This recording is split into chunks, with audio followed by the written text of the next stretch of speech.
Assessment is the process of evaluating, measuring, and documenting knowledge, skills, attitudes, or performance.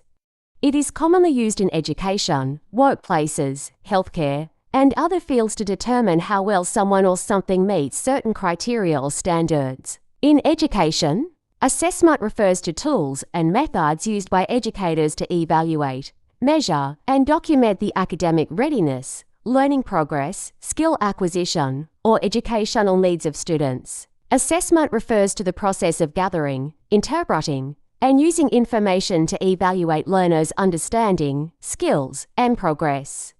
There are several types of assessment, each serving a different purpose in education. Here's a breakdown of the main types. 1. Formative assessment. Purpose: to monitor student learning and provide ongoing feedback when, during the learning process. Examples: quizzes, class discussions, peer reviews, homework assignments. Goal: help students identify their strengths and areas for improvement. Help teachers adapt instruction. 2. Summative assessment. Purpose: to evaluate student learning at the end of an instructional period. When, after a unit, semester, or course. Examples: final exams, standardized tests, end-of-term projects or papers. Goal: measure achievement against a benchmark or standard. 3. Diagnostic assessment pre-assessment. Purpose: to determine students' prior knowledge and skills before instruction begins. When, at the start of a course or unit. Examples: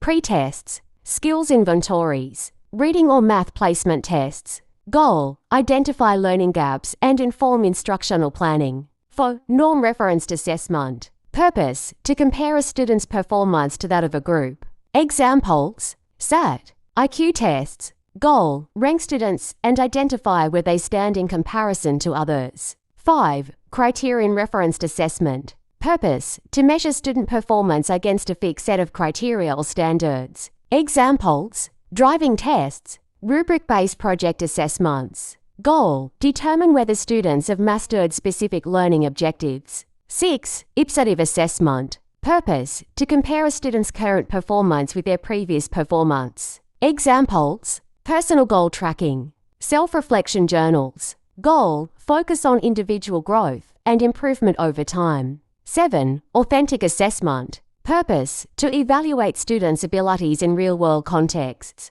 Examples: portfolios, simulations, role plays, research projects. Goal: assess application of knowledge and skills. 8. Peer and self-assessment. Purpose: to encourage students to reflect on their own and others' work. Examples: peer grading, self-checklists or rubrics. Goal: promote metacognition and responsibility in learning. Each type of assessment provides valuable insights and plays a crucial role in the learning process.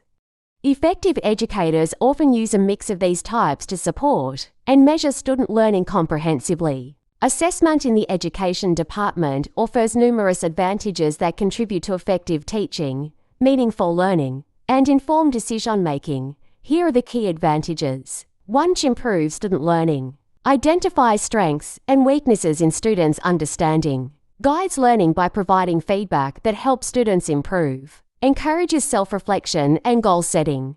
2. Informs instructional planning. Helps teachers tailor their teaching strategies to meet students' needs. Enables differentiated instruction for diverse learners. Allows teachers to adjust pace and content based on assessment results. 3. Measures learning outcomes. Evaluates whether students have achieved learning objectives. Ensures accountability in meeting curriculum standards. Provides evidence of learning progress over time. 4. Enhances educational quality. Promotes continuous improvement in teaching methods and curriculum design. Supports program evaluation and curriculum review. Contributes to quality assurance in education systems. 5. Informs policy and decision-making.